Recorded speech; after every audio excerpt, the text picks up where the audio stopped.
공정이용, 저작권의 제한. 안녕하세요. 11호닷넷의 강기봉 박사입니다. 오늘은 공정이용에 대해서 살펴보도록 하겠습니다. 우리가 일상적으로 이렇게 사진을 찍게 되는데요. 이렇게 사진을 찍게 되면은 그 사진에 여러 가지 저작물들이 포함이 될 수가 있는 것입니다.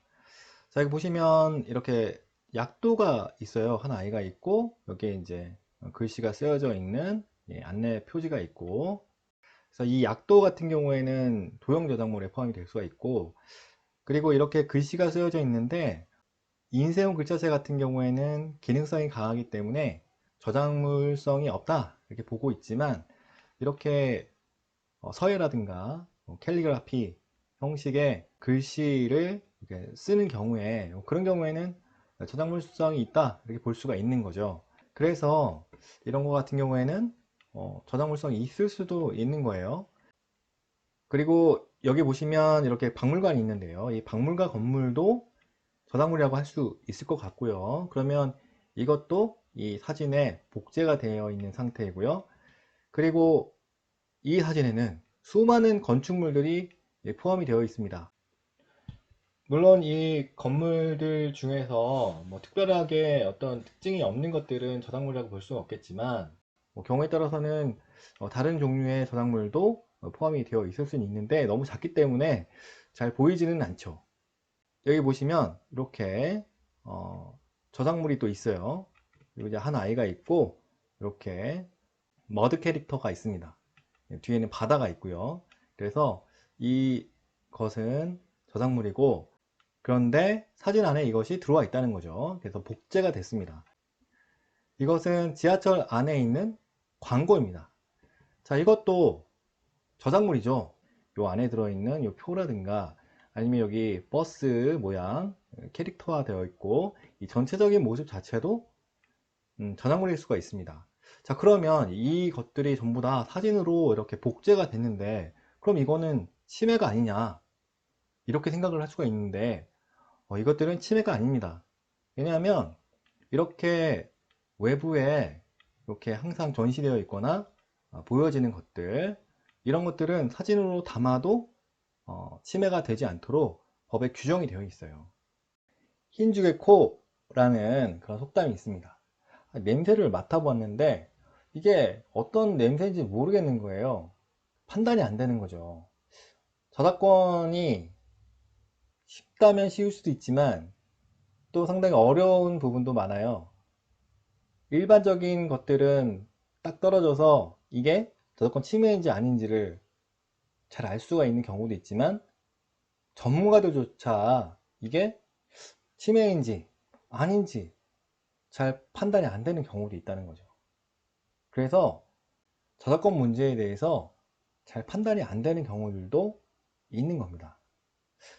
그러면 이런 저작권 문제에 대해서 내가 판단하기 어려운 것 같으니까 그러면 어떻게 해야 되나? 푸주간에 들어가는 소거름이라고 하는 속담이 있습니다. 이게 너무 어려우니까, 그러니까 이제 너무 조심스러운 거예요. 이게 침해하면 어떡하지? 그래서 저작권자들한테 해를 끼치면 어떡하지? 그리고 내가 처벌받으면 어떡하지? 자, 그러면 저작물을 이용하는데 상당히 어려움이 생기고, 그래서 저작물의 이용이 위축이 될 수가 있을 겁니다. 그러면 안 되겠죠. 그래서 나타나는 개념이 공정이용 개념입니다. 공정한 이용인 경우에는 자유롭게 이용이 가능하도록 하는 거죠. 저작권법에 그런 규정들을 둔 거예요.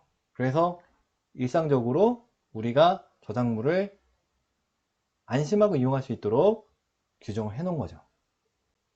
저작권법에는 인격적인 권리인 저작 인격권이 있고, 재산적인 권리인 저작 재산권이 있어요. 자, 이런 것들에 대해서 제한하는 그런 규정들이 있다는 겁니다. 그런데 이렇게 제한을 하더라도 권리자들이 뭐 그냥 만드는 거 아니잖아요, 저작물을. 그들에게 권리가 있고 자신이 만든 창작물에 대해서 정당하게 이익을 받을 그런 권리가 있고 지킬 권리가 있는 거죠. 그렇지만 특별한 경우라고 한다면 이런 권리를 제한할 수가 있을 거예요. 그리고 이런 특별한 경우라고 하더라도 배타적 권리에 대한 제한이나 예외가 저작물의 통상적인 이용과 충돌하지 않는 경우, 그냥 통상적인 이용의 방법인 경우에, 그리고 저작자의 합법적인 이익을 부당하게 해치지 않는 경우, 저작권자의 이익을 부당하게 해쳐버리면 그러면 안 되겠죠. 그래서 국제조약에 3단계 테스트에 해당하는 규정을 두고 있습니다. 그리고 이 원칙이 우리 저작권법상에 적용이 되어 있는 겁니다. 여러분 어렵죠? 근데 간단하게 생각하시면 돼요. 자, 우리가 저작권법에 의해서 저작권자들의 권리를 보호해줘야 하지만 또 한편으로는 저작물을 잘 이용할 수 있도록 해줘야만 이 저작물이 우리 일상에 잘 이렇게 녹아들고, 그렇게 녹아들었을 때 그게 문화가 되잖아요.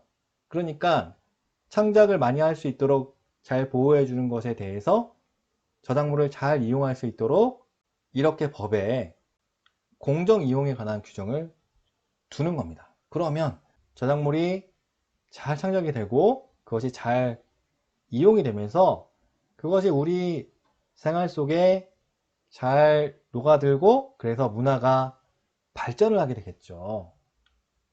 그래서 이 공정이용에 관한 규정도 저작권 보호와 마찬가지로 상당히 중요한 것이라고 할 수 있습니다. 저작권의 제한, 문화적 소산인 저작물의 공정한 이용을 통해서 문화 발전에 기여하는 것을 목적으로 하는 저작권 제도의 기본 취지에 기초합니다. 자, 헌법 제37조 제2항을 보면 공익적인 측면에서 권리를 제한할 수 있도록 했어요. 권리를 보호하면서 저작물이 많이 창작이 되도록 하는 것도 중요하지만 이 저작물이 공정한 이용을 통해서 많이 활용이 되고, 그래서 저변이 확대가 되고, 그래서 그것을 통해서 문화가 발전을 할 수 있다는 거죠. 일정한 경우에 저작권을 제한해서 저작권자에게 허락을 받지 않고 자유를 이용할 수 있도록 했다. 저작물의 이용 환경이라든가 공익상의 이유 등이 있습니다. 이런 경우에 공정 이용이니까 저작권자에게 허락을 받지 않아도 된다는 거예요. 우리가 일상적으로 이용하는 그런 영역에 있는 것들은 대부분 공정 이용이 되는 거죠. 제한의 한계. 그럼에도 불구하고 자유와 권리를 제한하는 경우에도 자유와 권리의 본질적인 내용을 침해할 수가 없습니다. 헌법 제37조 2항 단서에 있는 내용이죠. 종호 아까 보셨던 이 3단계 테스트, 이러한 테스트를 거쳐서 그 저작권의 제한이 정당한 것인지 합리적인 것인지를 판단할 수 있는 거예요. 이런 경우가 아니라면 저작권을 제한할 수 없다. 저작권을 제한하는 경우에는 저작 인격권을 제한하는 경우와 저작 재산권을 제한하는 경우가 있는데, 여기서는 저작 인격권에 대해서는 생략을 하고 저작 재산권의 제한 유형들을 좀 살펴보면, 재판 등에서의 복제, 정치적 연설 등의 이용, 공공저작물의 자유이용, 학교교육 목적 등의 이용, 시험 문제를 위한 복제 등, 시사보도를 위한 이용, 시사적인 기사 및 논설의 복제 등, 공표된 저작물의 인용, 영리를 목적으로 하지 아니하는 공연 방송, 사적 이용을 위한 복제, 도서관 등에서의 복제, 시각장애인 등을 위한 복제, 청각장애인 등을 위한 복제, 미술 저작물 등의 전시 또는 복제, 방송사업자의 일시적 녹음 녹화, 저작물 이용 과정에서의 일시적 복제, 부수적 복제, 문화시설에 의한 복제, 저작물의 공정한 이용, 이런 것들이 있어요. 그리고 프로그램의 특례라고 되어 있는 것들이 있죠. 이것들은 일반 저작물들과 달리 프로그램의 특성 때문에 별도로 규정된 것들이 있다는 거예요. 그 내용을 좀 살펴보면, 사적 이용을 위한 복제. 우리가 일상적으로 강의를 필기를 하고 책에 있는 것들을 이렇게 노트를 하죠. 그리고 내가 좋아하는 글귀라든가 이런 것들을 적어서 친구한테 주기도 하고, 또 어떤 부분은 복사를 해서 또 가족들과 함께 나누기도 하고, 그렇게 이제 일상적으로 우리가 복제를 해서 서로 이제 나눈다는 거죠. 그러니까 이런 경우에는 문제가 되기가 어려울 거예요. 일단 기본적으로 그런 경우를 문제가 된다고 한다면 저작권자가 찾아다니면서 침해라고 이렇게 주장을 해야 되는데 그러기도 어렵고, 또 우리가 그런 부분들은 우리가 일상적으로 주변에 있는 사람들과 저작물을 나누는 그런 방법이잖아요. 그러면서 또 이렇게 문화가 발전을 하는 거고, 그렇다고 해서 그것 때문에 저작권자에게 큰 문제가 발생을 하지도 않습니다. 그러니까 이런 경우에는 복제를 허용해 주는 거예요. 그리고 우리가 일상적으로 노래를 부르거나 아니면 기타를 치거나 뭐 이런 경우들이 있습니다. 그런 경우에 문제가 된다고 한다면 우리는 이런 행위들을 할 수가 없죠. 문화를 향유할 수 있는 그런 방법이 없어져요. 그래서 영리를 목적으로 하지 아니하는 공연 방송이 있습니다. 우리가 일상적으로 사람들 앞에서 노래를 부르고 기타를 치고 사람들과 함께 방송을 보면서 같이 응원도 하고 이런 것들이 가능한 거죠. 공표된 저작물의 인용. 내가 어떤 창작을 할 때 내가 스스로 생각하고 내가 스스로 만들고 이런 것들만 가지고서 어떤 거를 완성을 하기는 쉽지가 않아요. 물론 이제 가능은 하지만, 그래서 결국엔 다른 사람의 것들을 가져와서 어느 정도 이용을 해서 창작을 해야 되는 경우들이 대부분이라는 거예요. 그러니까 그런 경우에는 인용을 할 수 있도록 해주는데, 다만 그 경우에는 출처를 표시하도록 해야겠죠. 아무래도 그냥 내 거인 것처럼 이렇게 할 수는 없잖아요. 그러니까 출처를 표시하도록 하고 있습니다. 학교 교육 목적 등에 이용할 때나 재판 등에 이용할 때, 또는 도서관 등에서 이제 복제를 할 때나 시각장애인이나 청각장애인 분들을 위한 복제, 이런 경우들. 그리고 아까 우리가 사진을 보면서 이런 것들도 결국에 사진으로 찍으면 복제 아니냐, 그럼 침해가 아닐까, 이렇게 말씀을 드렸잖아요.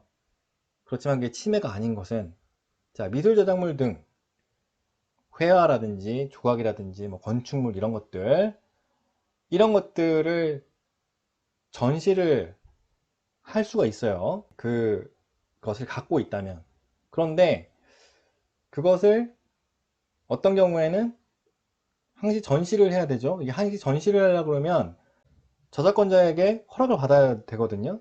그렇지만 그렇게 허락을 받아서 많은 사람들이 볼 수 있는 그런 공공장소에 전시를 한 경우에는 그것을 사진을 찍든 뭘 하든 상관이 없다는 겁니다. 그렇게 예외로 규정을 해놨고, 그죠? 우리가 어떤 곳에 놀러 갔는데 거기서 조각상이 있고 그래서 야 이거 이쁘다 우리 사진 찍자 그래서 사진 찍었는데 문제가 되면 다 침해가 되잖아요. 그러니까 이런 경우는 침해가 안 되도록 했다는 것이고, 또 한편으로는 이렇게 사진을 찍고 있거나 동영상을 찍고 있는데 갑자기 뭔가가 지나가면서 저작물이 포함이 돼 버렸어요. 뭐 음악 소리가 들린다든지 아니면은 포스터가 보인다든지 뭐 이런 식으로, 그런 경우에도 침해가 되지 않도록 이렇게 저작재산권 제한 규정이 있다는 것이고요. 또 여기에 이렇게 각각의 개별적인 규정에 딱 이렇게 들어맞지 않더라도 저작물의 공정한 이용 규정이 있어서 저작재산권자에게 특별히 문제가 되지 않는 경우,